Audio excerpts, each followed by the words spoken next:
I was 14 when I got pregnant, and I found out that I was pregnant on my 15th birthday.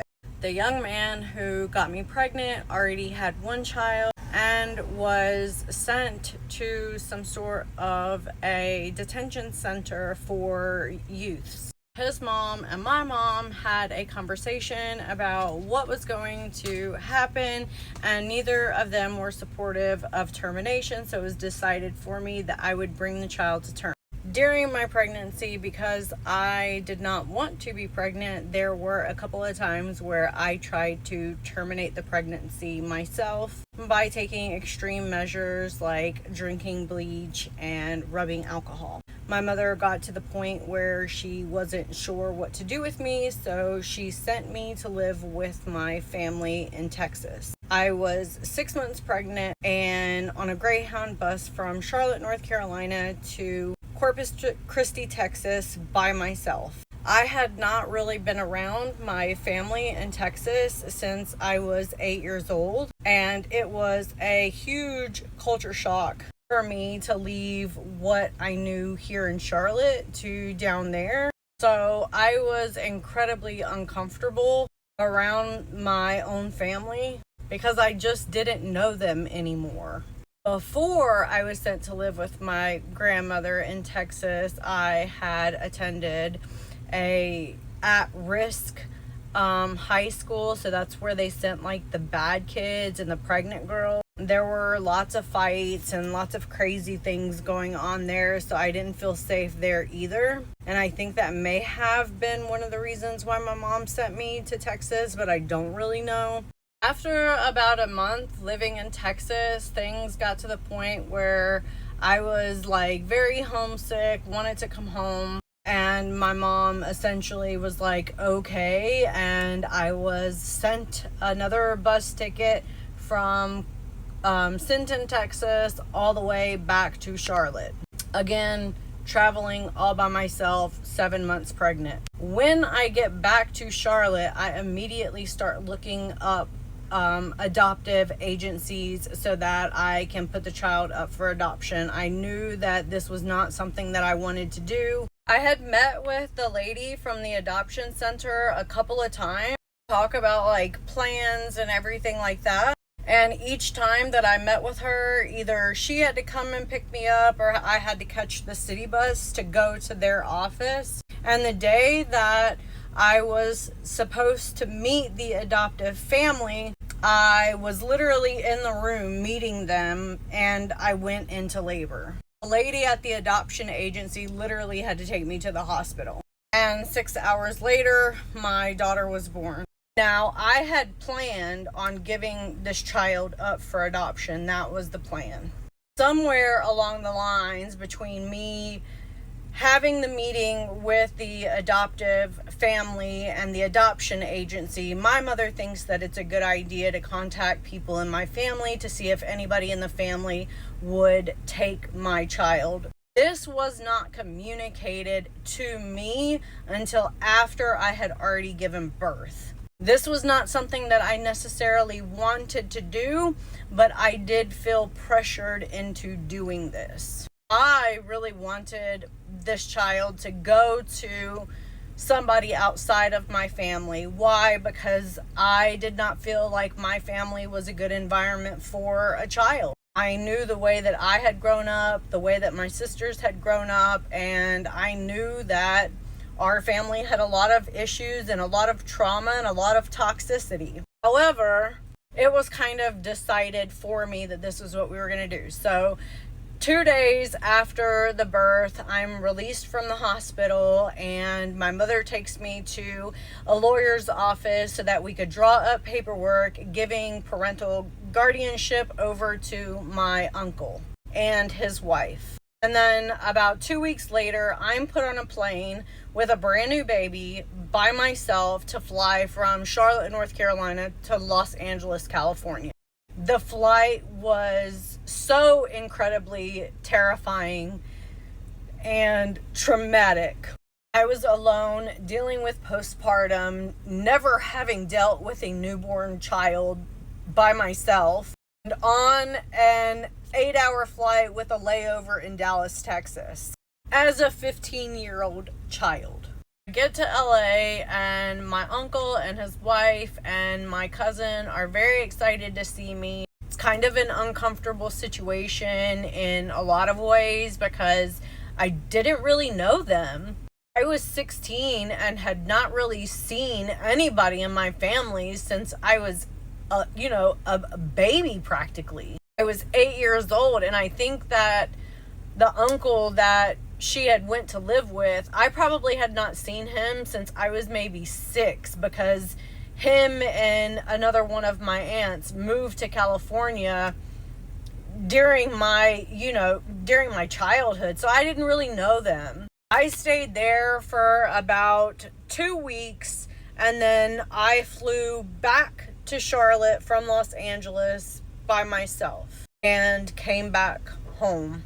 I'm going to stop there, and I will pick the story back up tomorrow with what happened whenever I got home. At age 15, I experienced the trauma of teen pregnancy. And yes, having a pregnancy in your teens is a trauma. I would even go as far as to say being pregnant at any age is traumatic for the woman who is pregnant. And this mindset of you lay down to get that way, you're having it, is extraordinarily toxic. Comments like this don't come from maturity. They come from people who have survived something hard and have convinced themselves that suffering was the only right way to get through it. And clearly you have not processed your trauma, because teen pregnancy is always the result of lack of support, lack of education, coercion, unstable homes, trauma, and adults who weren't doing their job raising their children. So while I was already in a traumatic situation, getting pregnant just enhanced all of that trauma for me tenfold. And while I was pregnant, I did not want to be pregnant. I tried on several occasions to drink bleach and to drink rubbing alcohol because I was not allowed to get a termination. And I was also very ashamed for being pregnant and was sent off from the high school that I went to some alternative school where the bad kids went and the pregnant girls went. There were fights every single day between people in the hallways. I didn't feel safe. So essentially, I had to leave my homeschool, and then I also had to leave the alternative school because I didn't feel safe there. And my mom didn't want to deal with me. So at age 15, while I was pregnant, she put me on a bus from Charlotte, North Carolina to Corpus Christi, Texas by myself while I was 6 months pregnant. Yeah, that was a trauma all in itself. And telling a child to just deal with it isn't about accountability. It's abandonment packaged as poor, shitty advice. And if an adult thinks that a 14-year-old should raise a child because they made a choice, that adult is telling on themselves. That's not logic, sweetie. That's emotional immaturity wearing a moral badge that you didn't earn. And you laid down to get that way, you're having the baby. It's coming from a lack of emotional regulation. That attitude is formed out of anger, frustration, disappointment. It's not coming from a logical place where this is what is best for the teenager and what is best for that child. So I truly hope that you don't have children, because I would hate to be put in a position again to do exactly the same thing that I already had to do. It creates so much trauma for the mother, for the child, especially if the mother does not want to be pregnant.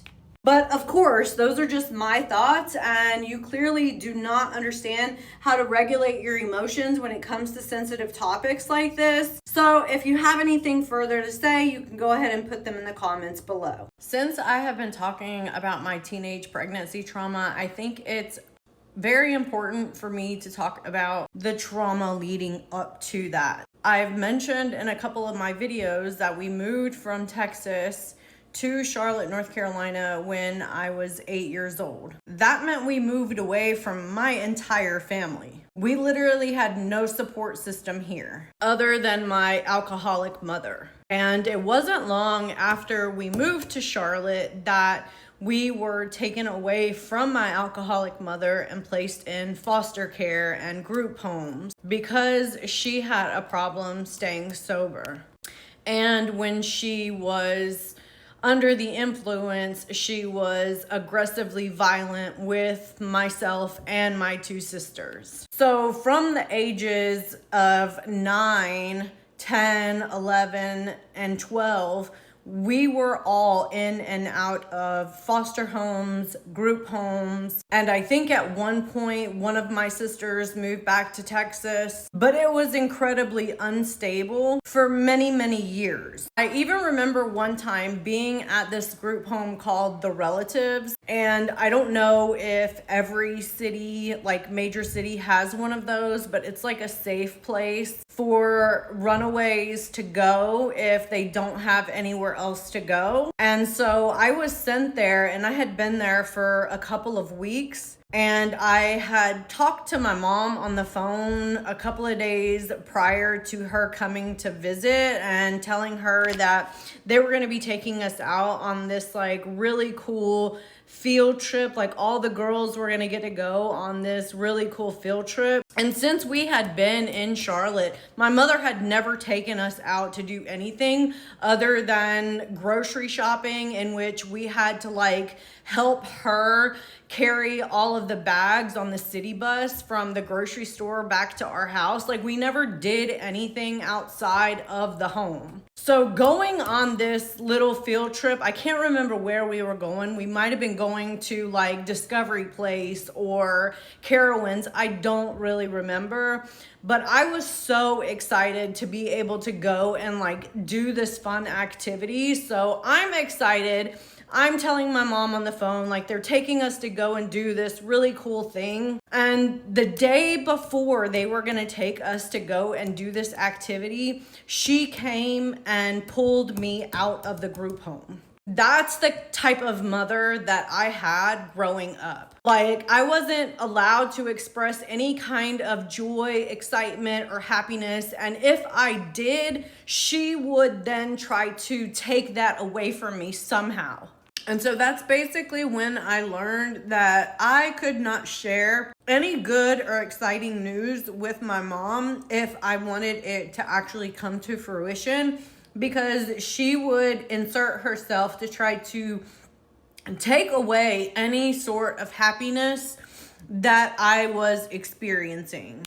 After going back to my mom's house after the group home, things were still not very stable. There was a couple of times where she put me in like the behavioral health center. And when I got pregnant at 14, the young man that I got pregnant by was probably the first person in my life to actually show me any sort of positive attention for myself. Like at this point, I was playing in the band and he would like listen to me for hours on end, playing over the phone. He would come to my concerts. He really showed an interest in me and who I was. And I mistook that adoration for love. I didn't understand how toxic those behaviors actually were until it was too late. But there are so many layers to the story of why and how I became pregnant at 14, the trauma leading up to me getting pregnant, and then the multitude of trauma that I experienced after. So this was just like I just wanted to intercede a little bit in between the story so that you have a little bit of background, because once we move forward, it might help to connect some of the dots. And so when I got out to California to spend that time with my uncle, it was so much fun. Like, he actually took me to go and do things. We went to Six Flags, we went to the movies. Like, he actually took me out and spent time with me and treated me like a human being rather than some sort of imposition in his life. Like I had always felt with my mother. I always felt like me and my sisters were somehow some sort of an imposition in her life. We didn't stop her from living her life. Like, she still did whatever the fuck she wanted to do. We were just in the way. So I'll continue on and let you guys know everything that happened once I left California and came back home to my mom's house. Everything is going to be in the playlist that is labeled Teenage Pregnancy Trauma. So if you want to listen in and hear what happened, make sure you hit that follow button and don't forget to click on the playlist Teenage Pregnancy Trauma.